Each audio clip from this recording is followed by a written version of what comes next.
Hello students, welcome to our channel Vision Guru. ఇవాళ మనం 10th class board ఎగ్జామ్స్కి సంబంధించి క్వశ్చన్ నెంబర్ 29లో అడిగేటువంటి పత్రలేఖన్.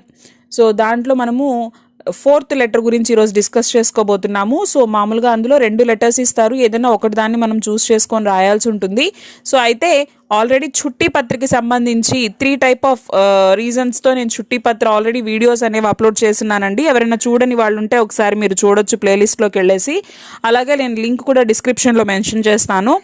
నెక్స్ట్ ఈరోజు మనం పత్రలేఖన్ 4, సో 4th లెటర్ అనమాట.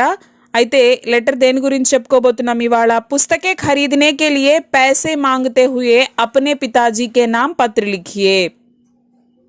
సో బుక్స్ కొనడానికి మనకి డబ్బులు కావాలి. సో ఆ డబ్బులు అడుగుతూ ఫాదర్కి, తండ్రికి లెటర్ రాయండి, లేఖ రాయండి అని చెప్పేసి అడిగినప్పుడు మనం ఎలా రాస్తాము? ప్రతి లెటర్కి చెప్పాను కదా, ఏ లెటర్ అయినా సరే ఫస్ట్ మనం రైట్ సైడ్ టాప్ కార్నర్లో డేట్, ప్లేస్, డేట్ అనేది రాస్తాము. ప్లేస్ రాసి కామా పెడతాము, డేట్ రాసి ఫుల్ స్టాప్ పెడతాము.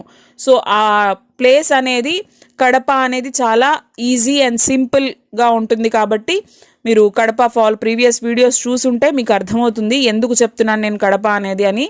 సో కడప కమా దినాంక్, డేట్ అనమాట. సో డేట్ నెంబర్స్లో ఎండ్ అవుతుంది కాబట్టి ఇక్కడ మనము ఈ ఫుల్ స్టాప్ పెట్టుకుంటాం. తెలుగు ఇంగ్లీష్లో యూస్ చేసేటువంటి డాట్ ఫుల్ స్టాప్ని పెడతాము. అదే హిందీ లెటర్తో ఎండ్ అయితే మనము హిందీ ఫుల్ స్టాప్. ఇక్కడ చూడండి, సాదర్ ప్రణామ్ మా అనేది హిందీ అక్షరంతో ఎండ్ అయింది కదా, కాబట్టి ఇక్కడ మనము హిందీ ఫుల్ స్టాప్ పెట్టామన్నమాట. ఇది డిఫరెన్స్. అయితే ఎవరికి రాయమన్నారు లెటర్? పితాజీకే నామ్, పితాజీకో లిఖనే లియే కహా హై. సో ఫాదర్కి రాయమన్నారు కాబట్టి పూజ్య పితాజీ, పూజ్యులైన నాన్నగారికి అని. కామా సాదర్ ప్రణామ్, నమస్కారాలు. దాని తర్వాత యోగక్షేమాలు చెప్పాలి కదా మరి. మై యహా కుశల్ హూ, ఆశా కర్తా హూ కి ఆప్ సబ్ భీ వహా సకుశల్ హోంగే. మై యహా కుశల్ హూ, నేను ఇక్కడ కుశల్ అంటే ఏంటి? కులాసాగా ఉన్నాను, బాగున్నాను అని. ఆశా కర్తా హూ కి ఆప్ సబ్ భీ వహా సకుశల్ హోంగే. సో మీరందరూ కూడా అక్కడ బాగున్నారని ఆశిస్తున్నాను. मैं अच्छी तरह पढ़कर अच्छे अंक पाने की कोशिश कर रहा हूँ. నేను బాగా చదువుకొని మంచి మార్కులు, అంక్ అంటే ఏంటి? మార్క్స్ అనమాట. అచ్చే అంక్ పానేకి కోషిష్ కర్ రహా హూ. కోషిష్ అంటే ప్రయత్నించడం. నేను బాగా చదువుకొని మంచి మార్కులు తెచ్చుకోవడానికి ప్రయత్నిస్తున్నాను. इसके लिए मुझे कुछ और किताबें खरीदने के लिए 500 रुपये चाहिए. అయితే నా చదువుకి సంబంధించి నాకు మరికొన్ని పుస్తకాలు కొనవలసిన అవసరం ఉంది కాబట్టి నాకు ఒక 500 రూపీస్ కావాలి. अतः आपसे विनती करता हूँ कि मुझे जल्द से जल्द पैसे भेजने की कोशिश करे. సో కాబట్టి నేను మిమ్మల్ని రిక్వెస్ట్ చేసుకుంటున్నాను, ప్రార్థిస్తున్నాను. ఏంటి? వీలైనంత త్వరగా నాకు 500 రూపీస్ మీరు పంపించండి.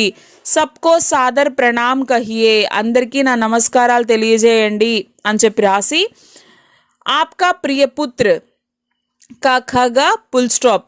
ఆప్కా ప్రియపుత్ర, మీ ప్రియమైన కుమారుడు అని కామా పెట్టిన తర్వాత కాఖాగా.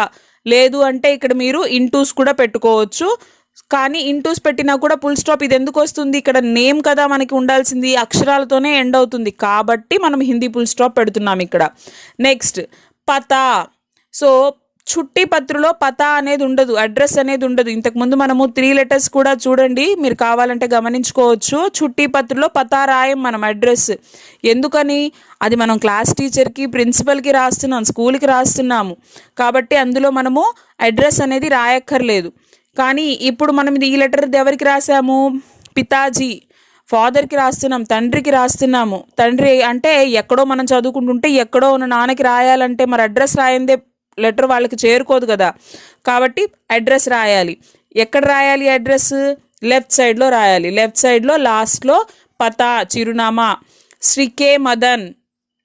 సో ఇక్కడ కూడా చూడండి, ఏ వర్డ్ తీసుకున్నా కూడా నేను ఆ వర్డ్లో చాలా సింపుల్గా ఉండేటట్టే పెడుతున్నాను స్పెల్లింగ్ అనేది. సో మదన్ అనేది కూడా చాలా ఈజీగా ఉంటుంది కాబట్టి ఇలా రాశానమాట. శ్రీ కే మదన్ కామా మకాన్ నెంబర్, హౌస్ నెంబర్ యా డోర్ నెంబర్ లాగా. సో ఈ విధంగా ఏదో ఒక డిజిట్స్ ఇచ్చేసి comma Ram Nagar comma Vijayawada full stop. So ఇది అడ్రస్ అనమాట. ఇక్కడ చూడండి, మీకు చాలా అంటే ఎక్కడైనా మనము లెటర్ మోడల్ పేపర్స్ చూసినప్పుడు కానీ వేరే మోడల్ లెటర్స్ చూసినప్పుడు కానీ చాలా చాలా ఉంటాయన్నమాట. వెంకటేశ్వర కాలనీ అని లేకపోతే ఇంకొకటి ఇలా ఉంటాయి. కానీ మీరు అడ్రస్గా ఒక ఫార్మేట్ ఇవ్వాలి. అంటే father name, door number, street, అలాగే సిటీ చాలు. కాబట్టి రామ్ నగర్ అనేది కూడా చాలా ఈజీ. ఇక్కడ చూడండి, ర ఆకి మాత్ర, మ, న, గ, ర అన్ని అక్షరాలే ఉంటాయి, పెద్ద డిఫికల్ట్ ఏం కాదు. కాబట్టి సింపుల్గా ఈజీగా నేర్చేసుకోవచ్చు. Vijayawada full stop. సో ఇక్కడ చూడండి, మనం రాసింది కడప నుంచి, రాస్తోంది విజయవాడకి. ఏ మోడల్ లెటర్ ఇచ్చినా కూడా నేను ఇచ్చే లెటర్స్లో ఈ రెండే ఉంటాయన్నమాట. ఊరి పేర్లు వచ్చే సందర్భాల్లో ఎక్కడ చూసినా ఒక ఊరి పేరే వాడుతున్నాము అంటే కడప ఉంటుంది, నెక్స్ట్ ఆప్షన్కి విజయవాడ ఉంటుంది. ఇంతకు మించి వెళ్ళేది లేదు ఏ లెటర్ నేర్చుకున్నా సరే. అడ్రస్ నేర్చుకుంటున్నాము, ఏ లెటర్లో అడ్రస్ రాయాల్సి వచ్చినా సరే రామ్ నగర్, ఇంతే. సో రామ్, మదన్ ఈ పేర్లే వాడుకుంటాము ఎక్కడన్నా నేమ్ వాడాల్సిన అవసరం వచ్చింది అంటే. ఇవే ఈజీగా ఉంటాయి. సో ఇది మనకి పితాజీకి రాసేటువంటి లెటర్ అనమాట.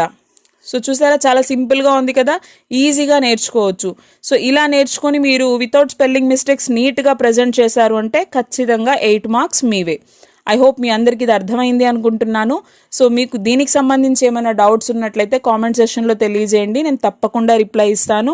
అలాగే ఎవరైనా ఫస్ట్ టైం మన ఛానల్ విజిట్ చేస్తుంటే తెలుసు కదా, ప్రీవియస్ వీడియోస్ చూడండి, మీకు హెల్ప్ అవుతున్నాయి అనుకుంటే మాత్రం తప్పకుండా లైక్ చేయండి, షేర్ చేయండి, అలాగే సబ్స్క్రైబ్ చేసుకోండి. బెల్ ఐకాన్ని క్లిక్ చేసినట్లయితే వీడియో అప్లోడ్ చేసిన వెంటనే నోటిఫికేషన్స్ అనేవి మీకు వచ్చేస్తాయి అన్నమాట. Thank you.